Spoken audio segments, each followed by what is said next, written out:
Shalom, damai Kristus beserta kalian.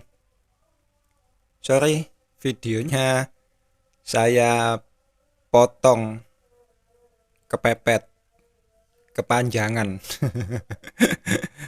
Saya sudah bilang ya, rasanya bakal panjang dan ternyata beneran. Kalau kata Romo Widodo, saya gak bisa pakai Romo Widodo sebagai contoh dalam hal-hal seperti ini. Ajarannya Vatikan itu sedikit antik dalam memandang karunia-karunia roh. Jadi anak-anaknya juga gak akan jauh dari bapake. Kalau gak ada persetujuan apa gitu loh namanya. Registerum, referendum, magisterum, parfum, serum. Bahasanya orang berlogat ganjil. Lidah saya sedikit susah menghafal. Mending hono coroko, doto sawolo, podo joyonyo, monggo botongo. Wis pokoknya gak jadi Romo Widodo yang saya pakai sebagai contoh. Saya pakai pendeta-pendeta saja. Kalau yang ngomong kata pendeta-pendeta kalian, mungkin pendeta-pendeta kalian sekarang ini justru jadi orang yang kurang beriman. Perlu dipertanyakan itu. Kenapa saya ngomong seperti ini? Kita buka Matius 7, ayat 7-11. Hal yang kudus dan berbagai hal pengabulan doa. Mintalah, maka akan diberikan kepadamu. Carilah, maka kamu akan mendapat. Ketoklah, maka pintu akan dibukakan bagimu. Karena setiap orang yang meminta, menerima. Dan setiap orang yang mencari, mendapat. Dan setiap orang yang mengetok, baginya pintu dibukakan. Kalau Yesus yang ngomong, Yesus gak akan pernah berdusta. Jika Yesus berjanji, dia selalu tepati janji. Masalahnya kalian minta apa kagak? Masalahnya kalian mencari apa kagak? Masalahnya kalian mengetok pintu apa kagak? Nyari Odi. Ke gereja itu kan nyari Yesus. Salah alamat. Ke gereja untuk mendapatkan baptisan air. Nyari Yohanes. Pergi ke gereja, dibaptis air. Cari pendeta untuk mendapat baptisan air. Cari Yesus untuk mendapat baptisan roh. Gak terus-terusan melekat pada pendetamu. Baptisan air aja dah. Baptisan Yohanes. Sebenarnya saya mau kasih gambaran. Tapi kursornya gak tahu kenapa. Ngambek. Gak mau gerak. Mojok di kanan atas. Jadi ya sudahlah. Kalian pakai imajinasi kalian aja ya. Oke. Baptisan air atau baptisan Yohanes. Kalian yang datang ke gereja atau gereja yang mendatangin kalian. Pendeta kalian nyamperin rumah kalian. Tok tok tok. Tak baptis yo. Atau kalian yang datang ke gereja. Pak pendeta, ibu pendeta, aku minta dibaptis. Kalian cari gereja untuk dibaptis air. Sudah dapat baptisan air, keluar dari gereja. Cari Yesus untuk dibaptis roh. Kita lanjutkan Matius 7 tadi. Hal yang kudus dan berbagai hal pengabulan doa. Adakah seorang daripadamu yang memberi batu kepada anaknya jika ia meminta roti, atau memberi ular jika ia meminta ikan? Jadi jika kamu yang jahat tahu memberi pemberian yang baik kepada anak-anakmu, apalagi Bapamu yang di sorga. Ia akan memberikan yang baik kepada mereka yang meminta kepadanya. Kalian minta harta kekayaan, Bapa kasih apa tidak? Kalian minta jabatan kedudukan, Bapa kasih apa tidak? Kalian minta lulus ujian sekolah, Bapa kasih apa tidak? Semuanya Bapa kasih.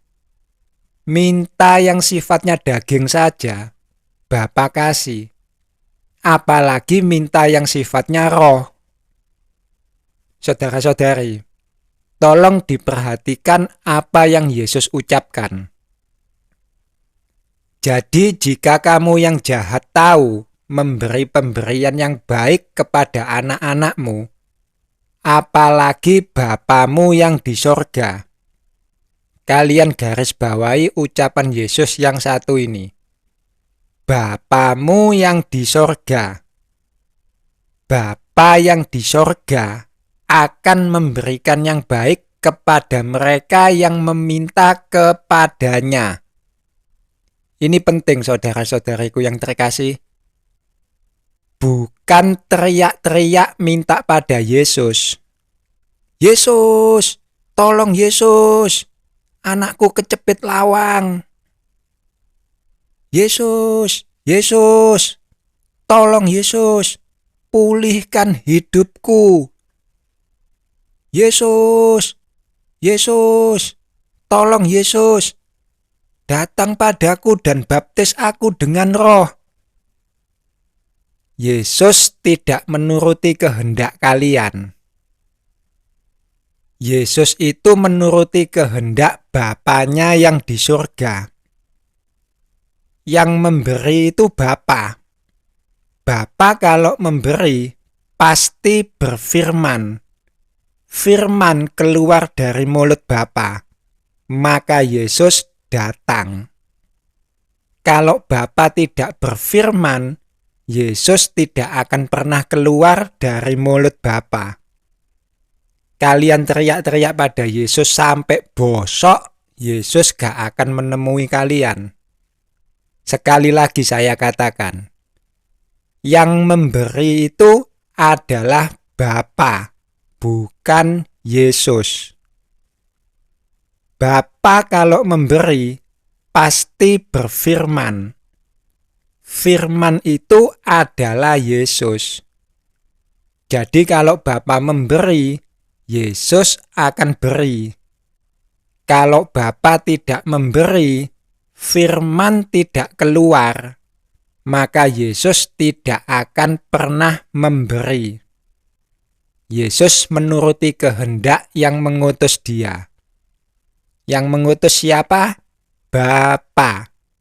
Yang berfirman siapa? Bapa. Yesus itu apa? Firman. Pada hari terakhir, kalian berseru pada Yesus. Dan Yesus berkata, "Aku gak kenal kalian." Sesungguhnya yang berkata itu adalah Roh. Roh berfirman pada kalian, "Aku tidak mengenal kalian. Nyalah dari hadapanku kalian semua pembuat kejahatan." Karena Yesus pernah berkata, Tuhan itu adalah roh. Kalian harus menyembah roh. Tetapi kalian cuek bebek.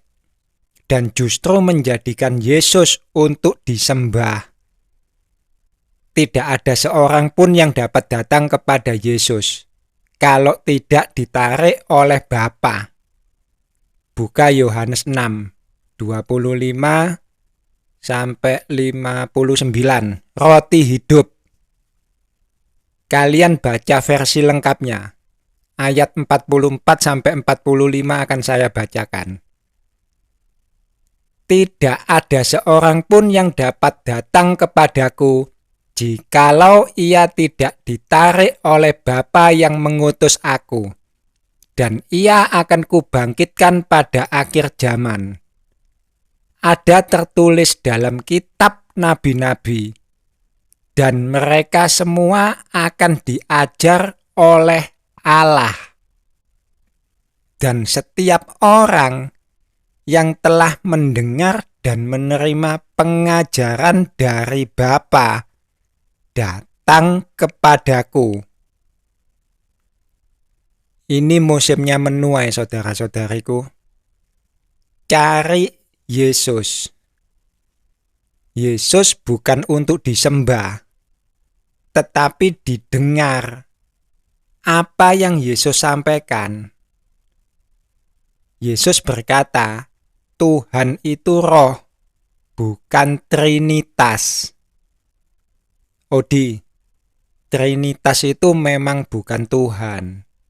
Trinitas itu dasar iman orang Kristen. Ada 2 macam dasar.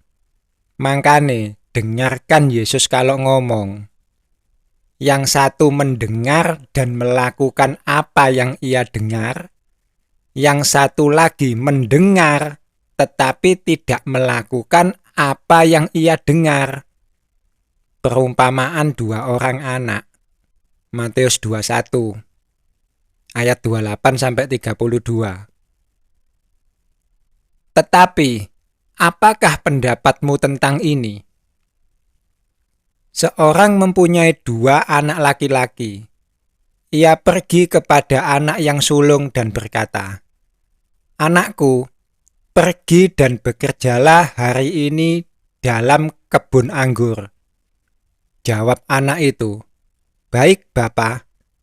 Tetapi ia tidak pergi.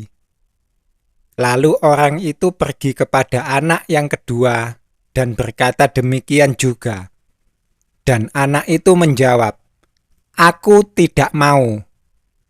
Tetapi kemudian ia menyesal, lalu pergi juga. Siapakah di antara kedua orang itu yang melakukan kehendak ayahnya? Jawab mereka, Yang terakhir.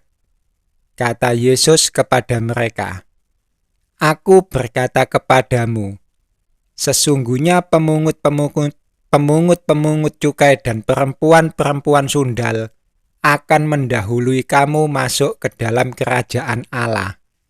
Sebab Yohanes datang untuk menunjukkan jalan kebenaran kepadamu, dan kamu tidak percaya kepadanya.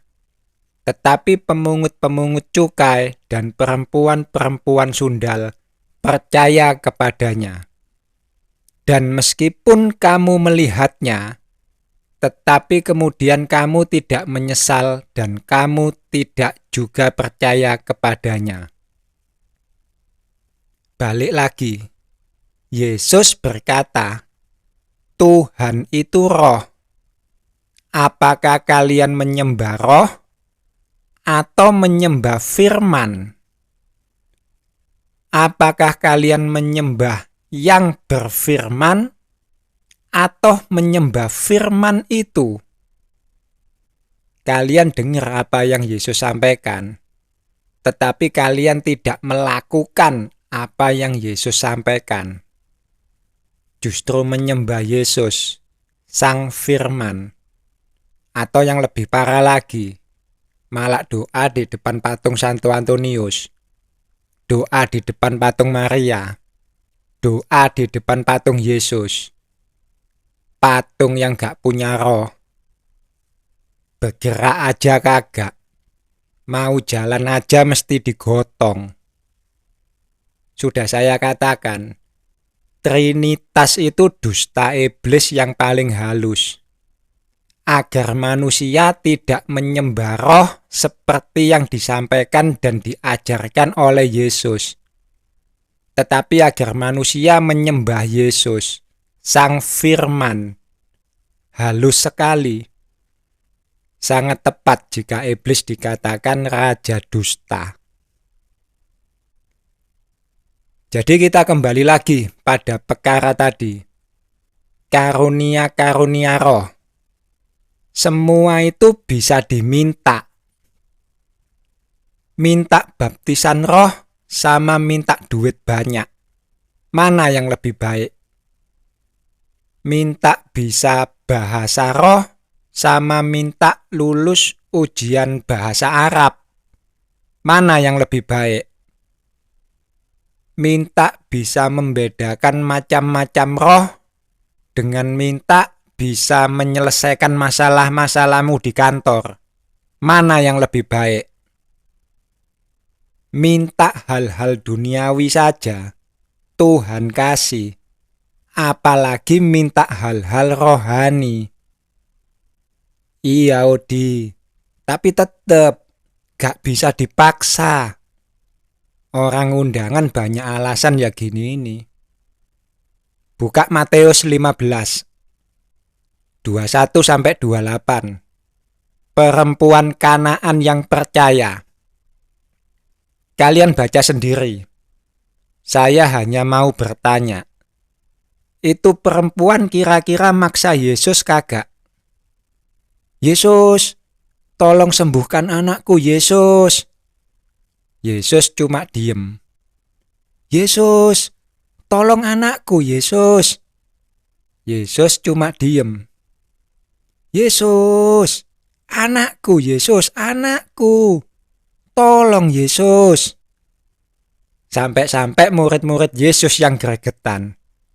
Yesus, usir nopo ini? Berisik aja. Dan akhirnya Yesus jawab apa? Aku hanya diutus kepada domba-domba yang hilang dari umat Israel. Apakah perempuan itu terus pergi? Kagak. Ngotot malah nyembah di kaki Yesus. Anakku Yesus, anakku. Tolong sembuhin. Gak patut roti buat anak-anak dikasih ke anjing. Iya, tapi anjing cuma butuh remah-remah tok. Maksa gak itu? Maksa gak itu namanya? Yesus gak kasih roti, ngetek terus-terusan, ngericui Yesus. Remah-remah tok rapopo wis. Menurut kalian kira-kira akhirnya Yesus kasih remah-remah atau kasih roti? Jawaban dewe. Lukas 18, 1-8. Perumpamaan tentang hakim yang tidak benar. Apakah perempuan itu gak maksa hakim yang tidak takut pada siapapun itu? Termasuk gak takut pada Tuhan? Jawaban dewe. Saya akan menggarisbawahi ayat 8-nya. Aku berkata kepadamu, Ia akan segera membenarkan mereka. Akan tetapi, jika Anak Manusia itu datang, adakah Ia mendapati iman di bumi? Yesus menepati janjinya pada kalian. Apa kalian menepati janji kalian pada Yesus? Yesus menagih imanmu. Yang ngomong, aku percaya Yesus itu hidup, tapi gak pernah mencari Yesus. Mana imanmu?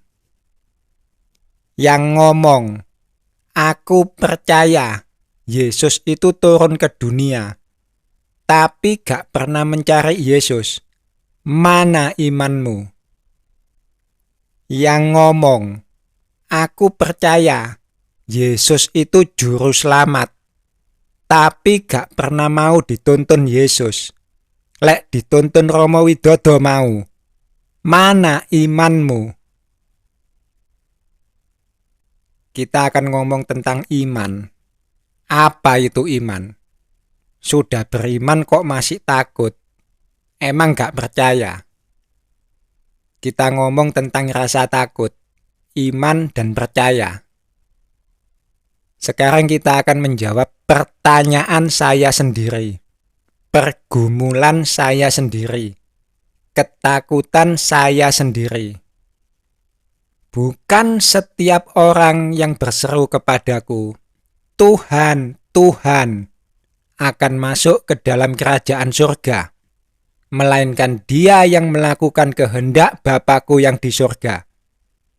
Pada hari terakhir, banyak orang akan berseru kepadaku, Tuhan, Tuhan, bukankah kami bernubuat demi namamu dan mengusir setan demi namamu dan mengadakan banyak mujizat demi namamu juga? Pada waktu itulah aku akan berterus terang kepada mereka dan berkata, Aku tidak pernah mengenal kamu. Nyalah daripadaku kamu sekalian pembuat kejahatan.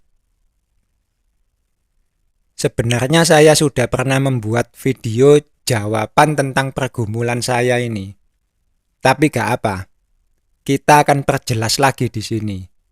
Siapa sebenarnya orang-orang ini yang teriak-teriak pada Yesus? Dan apa yang menjadi kehendak Bapa? Umat Islam, umat Hindu, umat Buddha. Pernahkah mereka memanggil Yesus dengan sebutan Tuhan? Gak pernah. Umat Hindu dan umat Buddha bahkan sama sekali gak pernah mengenal Yesus. Umat Islam menyebut Yesus dengan panggilan Nabi Isa, bukan Tuhan Isa, apalagi Tuhan Yesus. Satu-satunya umat yang memanggil Yesus dengan sebutan Tuhan, ya hanya umat Kristen. Lah gimana saya gak takut? Saya Kristen, Katolik tepatnya. Saya juga memanggil Yesus dengan sebutan Tuhan. Dan sekali lagi, yang ngomong bukan setiap orang yang berseru kepadaku, Tuhan, Tuhan, akan masuk ke dalam kerajaan surga. Melainkan dia yang melakukan kehendak Bapakku yang di surga. Yang ngomong ini Yesus, bukan emakmu, bukan engkongmu, bukan Romo Widodo, tapi Yesus. Dikatakan lagi ayat selanjutnya, pada hari terakhir, banyak orang, kalian garis bawahi itu tulisan di Alkitab kalian, banyak orang akan berseru pada Yesus, Tuhan, Tuhan, bukankah kami bernubuat demi namamu dan mengusir setan demi namamu dan mengadakan banyak mujizat demi namamu juga? Tapi apa yang terjadi? Justru diusir sama Yesus. Aku tidak pernah mengenal kamu. Nyalah daripadaku kamu sekalian pembuat kejahatan. Lah kok bisa? Orang bernubuat demi nama Yesus kok malah diusir sama Yesus? Orang ngusir iblis demi nama Yesus kok diusir sama Yesus? Orang mengadakan banyak mujizat demi nama Yesus kok diusir sama Yesus? Kalau seperti ini kondisinya kan lebih baik gak usah mendapat karunia roh. Kita buka Markus 16 ayat 17-18. Tanda-tanda ini akan menyertai orang-orang yang percaya. Mereka akan mengusir setan-setan demi namaku. Mereka akan berbicara dalam bahasa-bahasa yang baru bagi mereka. Mereka akan memegang ular, dan sekalipun mereka minum racun maut, mereka tidak akan mendapat celaka. Mereka akan meletakkan tangannya atas orang sakit, dan orang itu akan sembuh. Saudara-saudariku, lihat, tanda-tanda yang menyertai orang percaya itu seperti apa? Bisa ngusir setan, bisa bahasa roh, kebal racun, apalagi bisa nyembuhin orang. Pokoknya bisa melakukan hal-hal ajaib gitu ya.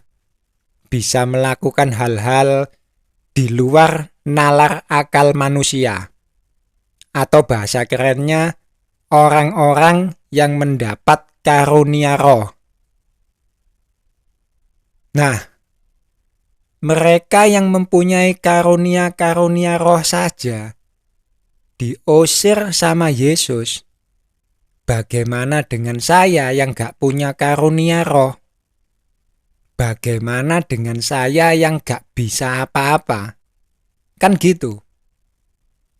Lalu pertanyaan selanjutnya, kalau saya tidak mempunyai tanda-tanda seperti yang dikatakan pada Markus 16 ayat 17-18 tersebut, apa itu berarti saya tidak bisa dikatakan sebagai orang yang percaya? Kalau melihat dari ucapan Yesus yang berkata, pada hari terakhir banyak orang akan berseru kepadaku, Tuhan, Tuhan, bukankah kami bernubuat demi namamu dan mengusir setan demi namamu dan mengadakan banyak mujizat demi namamu juga? Pada waktu itulah aku akan berterus terang kepada mereka dan berkata, aku tidak pernah mengenal kamu. Nyalah daripadaku, kamu sekalian pembuat kejahatan. Maka kondisi saya waktu itu sebenarnya baik-baik saja. Orang saya gak bisa ngusir setan demi nama Yesus. Saya gak bisa nyembuhin orang demi nama Yesus. Saya juga gak bisa bahasa roh. Tanda-tanda orang percaya sama sekali tidak ada dalam diri saya. Harusnya yang takut kan mereka yang mendapat karunia-karunia roh. Mereka yang pernah ngusir setan dalam nama Yesus. Mereka yang pernah bernubuat demi nama Yesus. Ngapain saya ikut-ikutan takut? Kan gitu. Oke. Sebelum kita menjawab itu semua, kita lihat dulu. Apa sih yang menjadi kehendak Bapa? Buka Yohanes 6, 25-59. Roti hidup. Kalian baca versi lengkapnya. Saya akan baca cuplikannya saja. Ayat 29. Jawab Yesus kepada mereka, inilah pekerjaan yang dikehendaki Allah, yaitu hendaklah kamu percaya kepada Dia yang telah diutus oleh Allah. Dia ini siapa? Yang diutus Allah ini kan banyak. Musa diutus, Yesaya diutus, Yeremia diutus, Paulus diutus, bahkan pendeta-pendetamu diutus. Romo Widodo diutus, Odi Suntono diutus. Dia di sini adalah Yesus. Karena Yesus juga diutus. Dia, D-nya huruf besar, yang merujuk pada Yesus.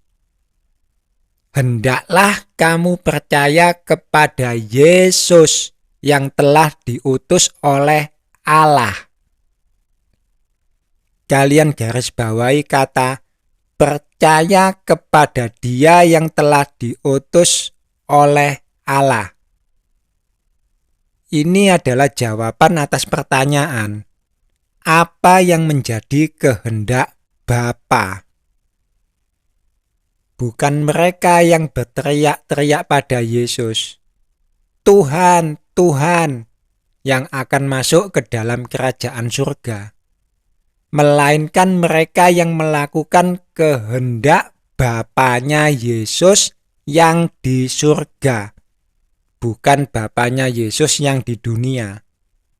Bapanya Yesus yang di dunia kita tahu siapa, Yosef. Tetapi Bapanya Yesus yang di surga, siapa ayo? Sopo Bapak Yesus yang di surga? Titik, titik, titik. Sampai sini saya akan ulang lagi sejenak ya. Kita sudah tahu apa yang menjadi kehendak Bapa. Bapa itu pengen kita percaya pada Yesus. Hendaklah kamu percaya kepada Yesus yang telah diutus oleh Allah. Apakah kalian percaya Yesus? Ya, kalian percaya Yesus. Saya juga percaya Yesus. Orang-orang yang menerima karunia Roh juga percaya Yesus. Bahkan iblis juga percaya Yesus. Nah lo, kalau sudah begini, jadi yang namanya percaya itu seperti apa? Kita semua sudah percaya Yesus. Tapi Yesus masih saja bilang, "Enyalah dari hadapanku kalian semua pembuat kejahatan." Berarti ini kan ada yang something wrong. Saya akan beri gambaran. Waduh, kursore piye iki? Son saja ndak apa-apa ya. Ada Bapa, ada Yesus, ada kita. Kita ini artinya ada Odi dan kalian. Tetapi karena ini adalah gambaran untuk yang besar ini ya. Bapa, Yesus, kita. Sebelum kita tahu yang gede, kita kasih yang kecil dulu. Bapa saya coret, saya hilangkan. Odi keluar dari kita. Sehingga yang ada adalah Yesus, Odi, dan kalian. Waktu saya masih budaknya Vatikan, hamba dosa, ada lagu seperti ini di gereja saya. Yesus diutus Bapa di surga, kini tugasku jadi utusan. Yesus mengutus Odi. Odi, sampaikan pada saudara-saudarimu umat Kristen, terutama saudara-saudarimu yang ada di gereja Katolik Santo Antonius dari Padua Pasuruan, untuk keluar dari gereja dan mencari aku. Saya berangkat pergi ke gereja. Saudara-saudariku, saya punya kesaksian. Saya disamperin Yesus dan disuruh menyampaikan pesan pada kalian untuk keluar dari gereja dan cari Yesus. Apa pesan Yesus, saudara-saudari? Keluar dari gereja dan cari Yesus. Pertanyaannya sekarang, percayakah kalian dengan Odi? Percayakah kalian dengan kesaksian saya? Percayakah kalian dengan pesan yang saya sampaikan? Kan gitu. Kita ngomong soal percaya, soal iman. Dan karena ini hanya sekedar gambaran seperti apa itu percaya, saya hanya akan memberi 4 jawaban saja. Yang pertama, tidak percaya Odi dan tidak melakukan apa yang disampaikan Odi. Odi berkata, "Saudara, keluar dari gereja, cari Yesus." Si A bilang, "Aku gak percaya." Tapi saudara, pokoknya aku gak percaya. Titik. Oke? Si A pergi meninggalkan saya, lalu sengaja pamer ke saya setiap minggu berangkat ke gereja. Wede. Padahal sebelumnya males ke gereja. Gara-gara saya menyampaikan omongan Yesus untuk keluar dari gereja dan cari Yesus, dan dia gak mau percaya. Sekarang jadi justru rajin ke gereja. Ada positifnya juga ternyata. Walaupun sedikit terlambat. Dulu disuruh ke gereja malasnya minta ampun. Sekarang waktunya gereja mau dirobohkan, malah rajin ke gereja. Oke, sekarang yang kedua. Tidak percaya Odi, tapi melakukan apa yang disampaikan Odi. Odi berkata, "Saudara, keluar dari gereja, cari Yesus." Si B juga bilang, "Aku gak percaya Odi. Tapi saudara, pokoknya aku gak percaya. Titik." Si B pergi meninggalkan saya. Tetapi di rumah kemudian mikir, biasanya keluar dari gereja itu masuk masjid. Atau kalau enggak, biasanya keluar dari gereja A, masuk gereja B. Lah ini kok keluar dari gereja, cari Yesus. Coba sih, aku tak cari Yesus. Aku juga pengen tahu, cangkeme Odi itu betul apa kagak. Ini yang saya suka. Mulutnya bilang gak percaya, tapi dengan tidak percaya justru berusaha mencari Yesus. Untuk mencari tahu, apa Odi iki bujukan tok. Yang ketiga, kebalikan dari si B. Percaya Odi, tapi tidak melakukan apa yang Odi sampaikan. Odi berkata, "Saudara, keluar dari gereja, cari Yesus." Si C bilang, "Aku percaya kesaksianmu Odi." Oke, terus? Ya terus aku nungguin videomu. Kapan upload lagi? Gak berusaha cari Yesus? Ya kagak. Kan nonton dulu supaya tahu.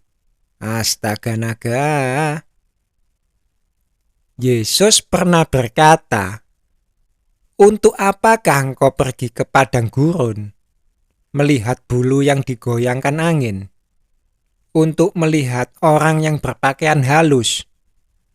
Orang yang berpakaian halus itu tempatnya ada di istana raja, saudara-saudari. Untuk apa kalian nontonin videonya Odi terus-terusan? Untuk apa nungguin Odi upload video? Odinya berkata, keluar dari gereja, cari Yesus. Bukan keluar dari gereja cari Odi. Keluar dari gereja nonton YouTube. Aku gak butuh percayamu. Aku butuh actionmu. Yang keempat, kebalikan dari si A. Percaya Odi dan melakukan apa yang disampaikan Odi. Odi berkata, "Saudara, keluar dari gereja, cari Yesus." Si D bilang, "Aku percaya kesaksianmu Odi." Oke, terus aku juga akan keluar dari gereja dan fokus mencari Yesus. Puji Tuhan. Doakan aku ya Odi, akan saya doakan. Pergilah saudaraku, lakukan perjalanan rohanimu. Roh Kudus akan membimbing dan menyertaimu hingga engkau bertemu sang kebenaran sejati, bukan Romo Widodo yang bimbing. Oke, sampai sini ada 4 orang, si A, si B, si C, dan si D. Pertanyaannya, dari ke-4 orang ini, mana yang percaya sama Odi? Monggo dijawab. Apakah yang percaya sama Odi itu si D sama si B? Kalian salah. Yang percaya sama Odi adalah si C dan si D. Kalian lihat, si A dan si B jelas-jelas mengatakan tidak percaya. Sementara si C dan si D mengatakan percaya. Pertanyaan belum selesai.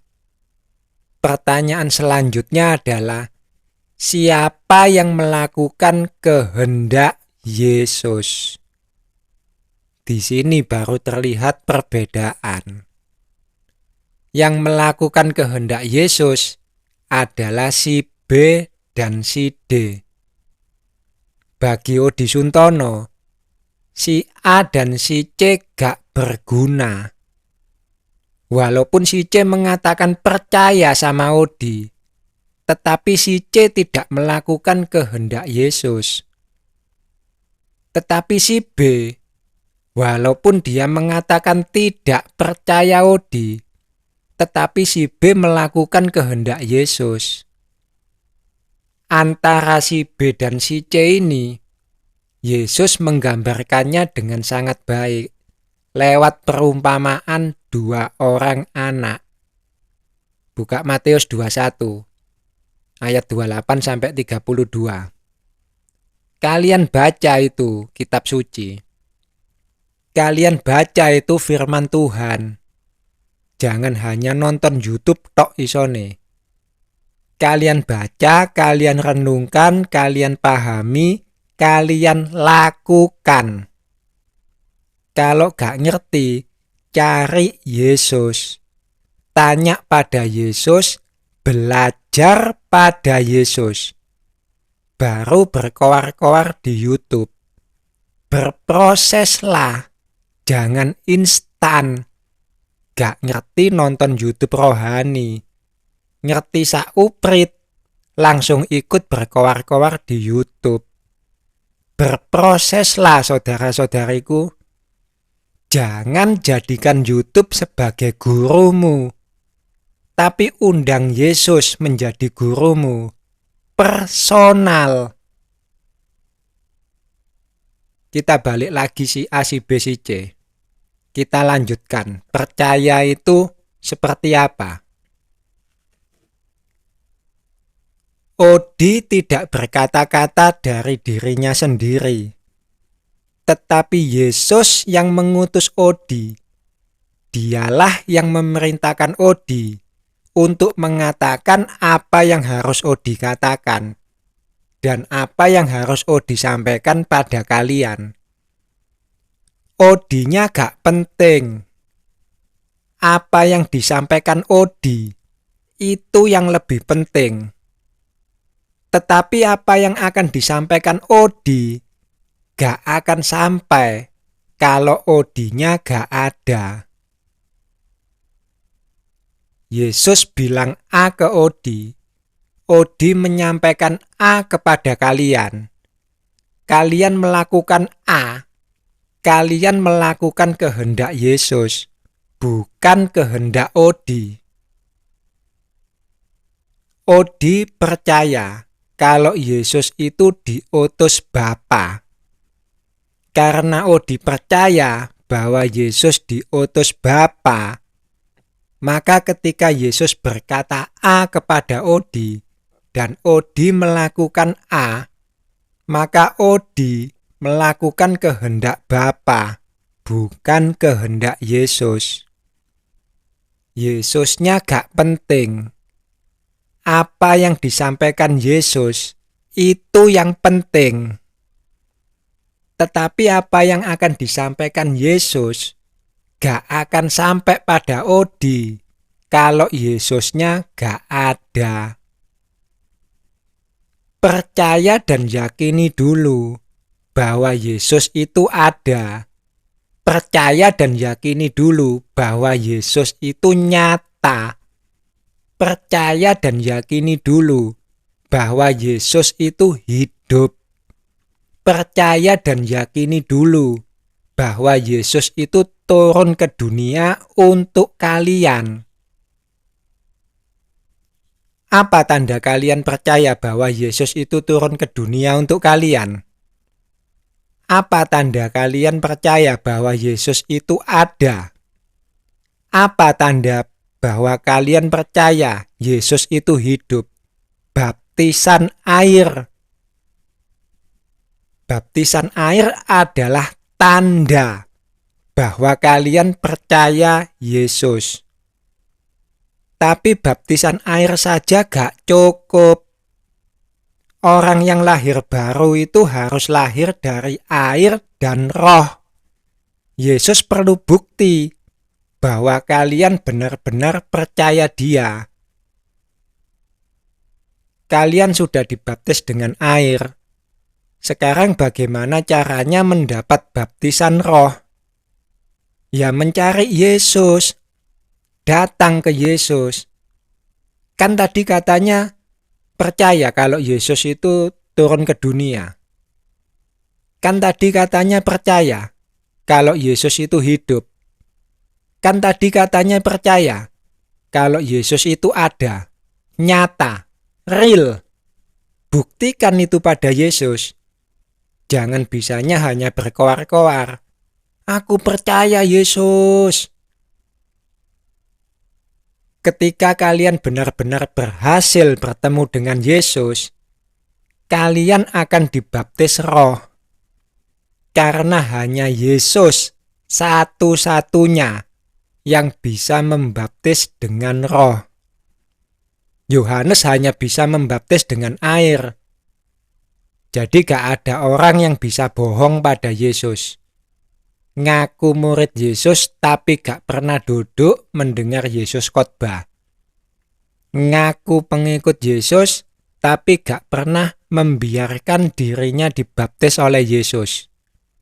Ngaku percaya Yesus tapi gak pernah mencari Yesus. Yesus gak bisa dibohongi. Yesus gak pernah lupa satu persatu wajah-wajah yang duduk di hadapannya ketika Ia mengajar. Yesus gak akan pernah lupa satu persatu siapa saja yang pernah Dia baptis. Yesus gak akan pernah lupa satu persatu siapa saja yang pernah Dia temui. Aku murid Yesus. Kemana engkau ketika aku ngajar? Aku pengikutmu Yesus. Kapan aku membaptis engkau? Aku percaya engkau Yesus. Nyalah dari hadapanku. Kalian hanya orang undangan yang banyak berdalih. Yesus perlu bukti atas baptisan air yang sudah kalian dapatkan. Semua lidah boleh mengaku Yesus itu Tuhan. Semua lidah boleh mengaku percaya Yesus. Semua lidah boleh mengaku murid Yesus. Bukan kalian yang memilih Yesus, tetapi Yesus yang memilih kalian. Dari gambaran ini saya akan kasih catatan. Iman itu ada 4. Yang pertama, orang yang percaya Yesus dan melakukan apa yang disampaikan Yesus. Yang kedua, orang yang percaya Yesus tetapi tidak melakukan apa yang disampaikan Yesus. Yang pertama dan yang kedua ini adalah 2 macam dasar seperti yang dikatakan Yesus. Ada dua macam dasar. Kalian baca sendiri. Matius 7, 24-27. Yang ketiga, orang yang tidak percaya Yesus, tetapi melakukan apa yang disampaikan Yesus. Nah, yang kedua dan yang ketiga ini adalah perumpamaan tentang dua orang anak. Yang keempat, orang yang tidak percaya Yesus dan tidak melakukan apa yang disampaikan Yesus. Sampai sini ngerti ya saudara-saudariku? Semoga gak bingung. Sekarang kita akan kembali pada Matius 7, 15-23. Hal pengajaran sesat. Kita akan jawab satu persatu. Ucapan Yesus sebenarnya terbagi menjadi dua.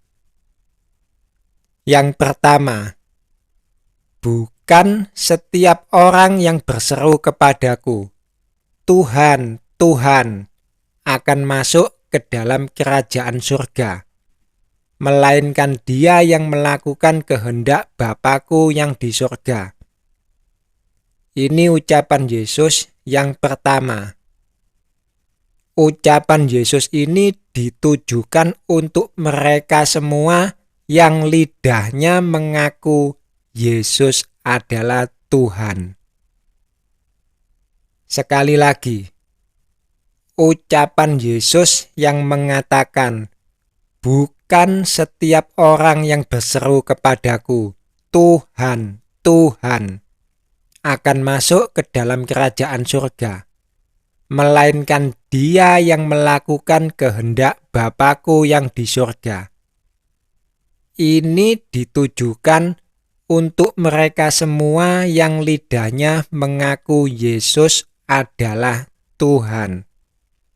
Semua lidah yang mengaku Yesus adalah Tuhan, tanpa terkecuali.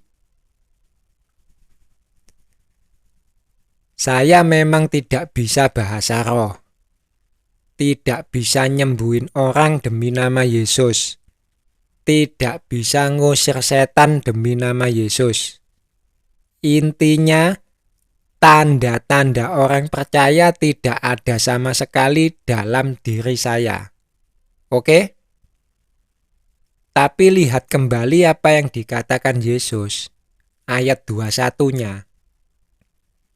Bukan setiap orang yang berseru kepadaku, Tuhan, Tuhan, akan masuk ke dalam kerajaan surga, melainkan dia yang melakukan kehendak Bapa-Ku yang di surga. Gak ngurus kalian ini dapat karunia roh atau tidak. Kalau berdoa kalian berseru pada Yesus atau tidak. Ini yang menjadi pertanyaannya. Apakah dulu saya kalau berdoa itu berseru pada Yesus dengan sebutan Tuhan? Memanggil Yesus dengan sebutan Tuhan? Iya, saya melakukannya.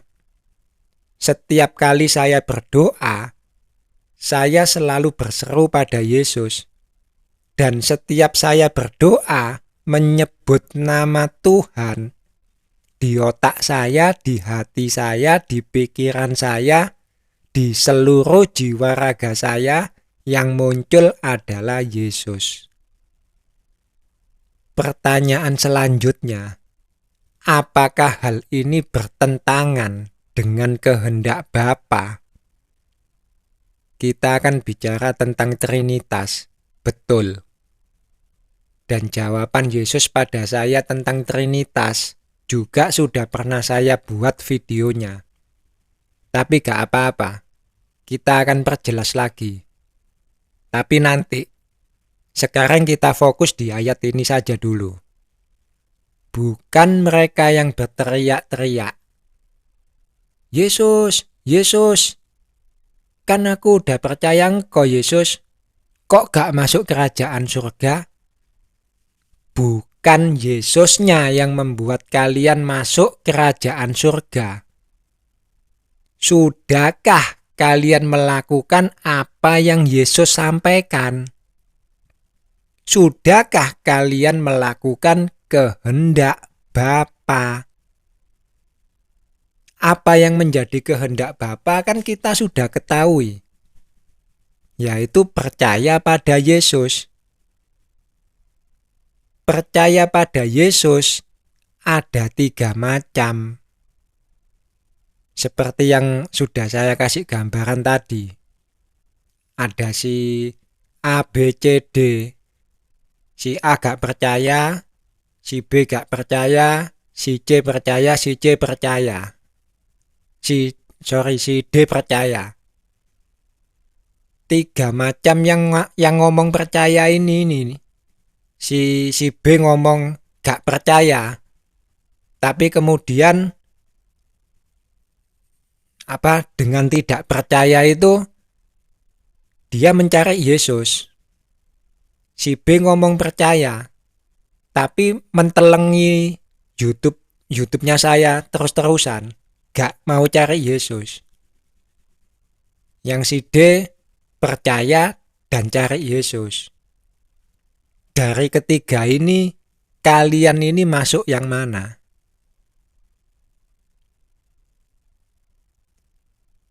Saya percaya Yesus.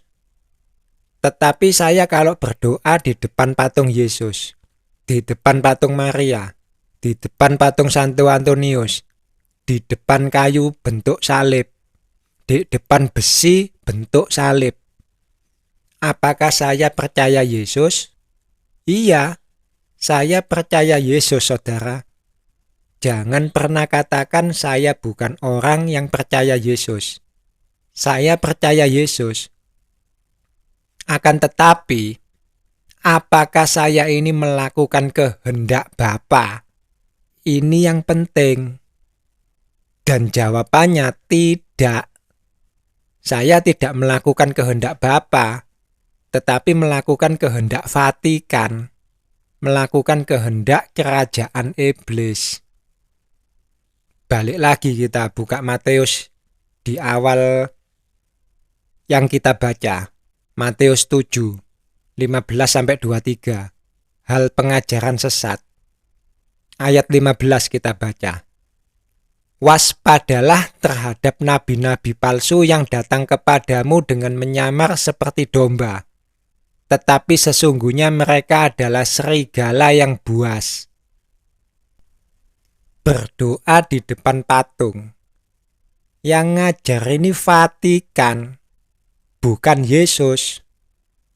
Yesus kalau ngajar doa gimana?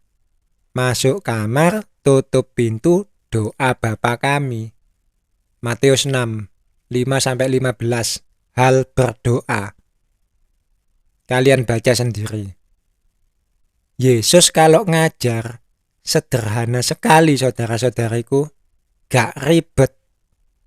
Harus rosario 100 kali di depan patung Maria. Kalau hanya 3 kali, doamu gak bakal dikabulkan. Harus jongkok di depan patung Santo Antonius. Kalau doanya sambil berdiri, nanti patungnya nangis. Harus sujud di depan patung Yesus. Kalau berdiri kurang ajar. Harus ini, harus itu, mesti begini, mesti begitu.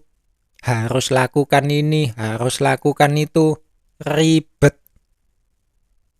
Buka Yesaya 28, 7-22. Terhadap pemimpin-pemimpin Yerusalem. Kalian baca versi lengkapnya. Saya bacakan untuk kalian ayat 13. Maka mereka akan mendengarkan firman Tuhan yang begini. Harus ini, harus itu, mesti begini, mesti begitu, tambah ini, tambah itu, supaya dalam berjalan mereka jatuh telentang sehingga luka, tertangkap dan tertawan. Apa bedanya orang Buddha berdoa di depan patung Buddha dengan orang Katolik berdoa di depan patung Santo Antonius? Apa bedanya orang Yunani berdoa di depan patung Dewi Athena dengan orang Katolik berdoa di depan patung Maria? Apa bedanya orang Israel berdoa di depan patung Baal dengan orang Katolik berdoa di depan patung Yesus? Apa bedanya? Doa di depan patung Santo Antonius kalian mau. Disuruh doa di depan patung Buddha kalian gak mau. Apa bedanya? Oh, beda. Kalau patung Dewi Athena gak bisa nangis. Kalau patung Maria bisa nangis. Kalau patung Baal gak punya roh.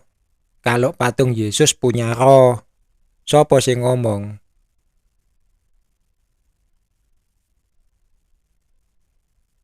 Mari kita lihat apa yang difirmankan Tuhan semesta alam lewat Yesaya. Buka Yesaya 29. Ayat 9 sampai 16. Bangsa yang buta. Baca, baca, baca, baca, baca, baca, dan baca. Jangan males saudara-saudariku. Saya bacakan ayat 13 sampai 14.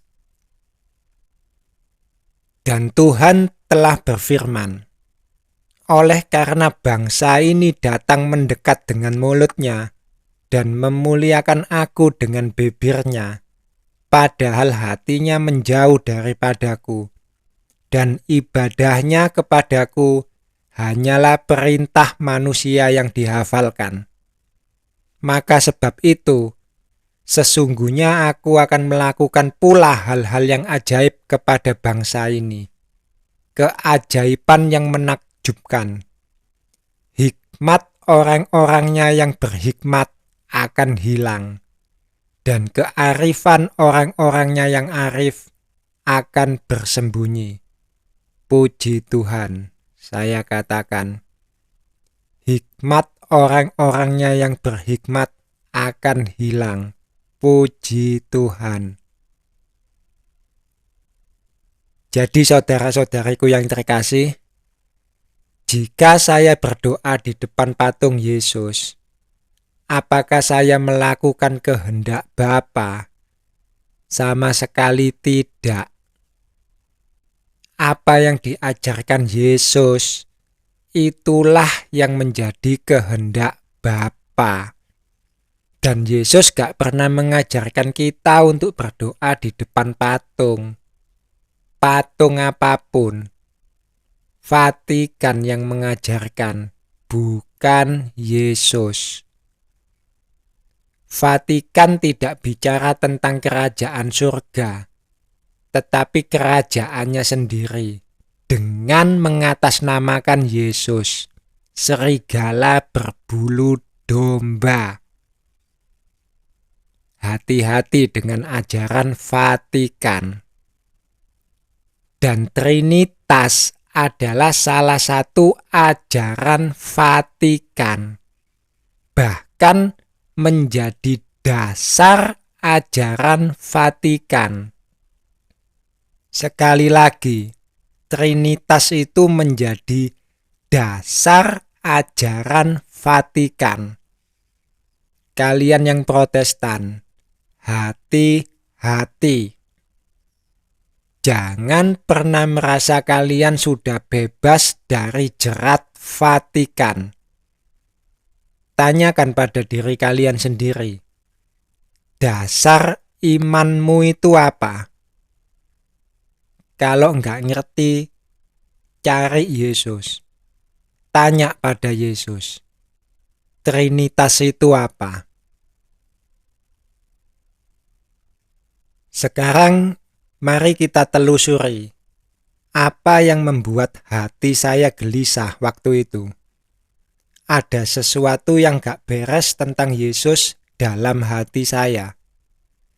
Yesus, engkau bukan Tuhan, tetapi engkau adalah Tuhan.